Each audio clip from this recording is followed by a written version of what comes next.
Hello and welcome to another video. This time I have another trash PC that has gotten thrown away by someone. In this video I am looking at if I can get this to work and if it can even play some games. CPU for this build will be the AMD Athlon2 X4 651, which has the FM1 socket. This socket is meant for APUs, but this CPU doesn't have integrated graphics, so I'll have to install a dedicated graphics card, which will be this Radeon R9 M360, which looks like to be a card originally intended for laptops. CPU installation was pretty straightforward, except that this PC doesn't use the standard AMD mounting system, but instead its own, which is similar to what Intel CPUs usually use, but it's no problem because I have the original CPU cooler for this PC. I got this PC without any RAM installed, and I used two 4GB sticks, which are matching sticks, so this has 8 gigs of dual channel DDR3 memory. After installing the CPU and the graphics card, I installed an HDD. I used a Samsung 500GB HDD, which I took from another PC that was found from the trash.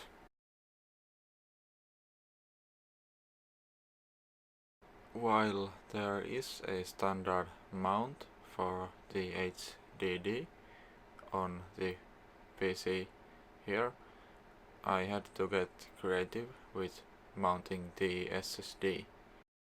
Luckily there are some screw holes that line up with the SSD, so I used those to mount it.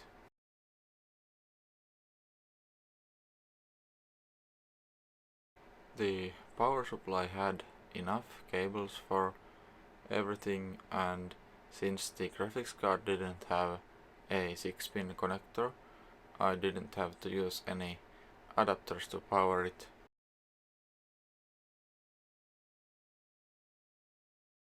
After connecting everything, it was time to put this PCIe bracket thing back on place and close the side panel. Some of the HP OEM PCs from this era have problems with some graphics cards which do not support legacy boot mode. Luckily I had no problems with this graphics card and the PC powered on without any problems.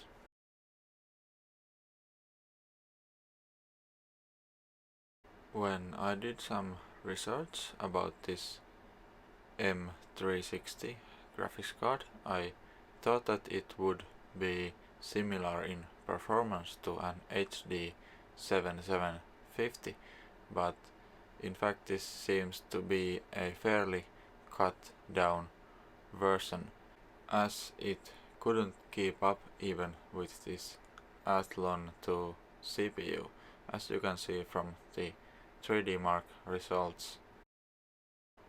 Fortnite in 1080p resolution and low settings was somewhere between 40 to 50 FPS range. There was some pretty noticeable stutters though. I tried the performance rendering mode and that seemed to give some additional average FPS, but it didn't really help the slowdowns and the stutters. After recording this footage in performance mode, I tried the DirectX 12 as it's sometimes better for AMD cards. With DirectX 12, the performance was maybe a bit better than DirectX 11, so I would rather play in DirectX 12 mode than the performance rendering mode.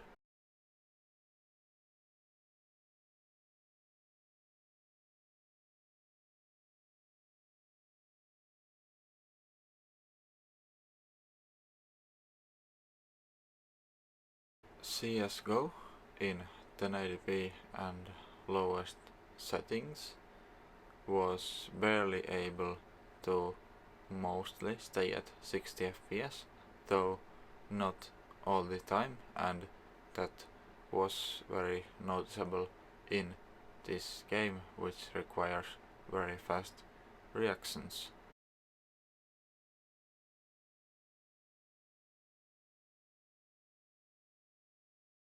Apex Legends does not even launch as the CPU lacks some instruction sets that the game requires.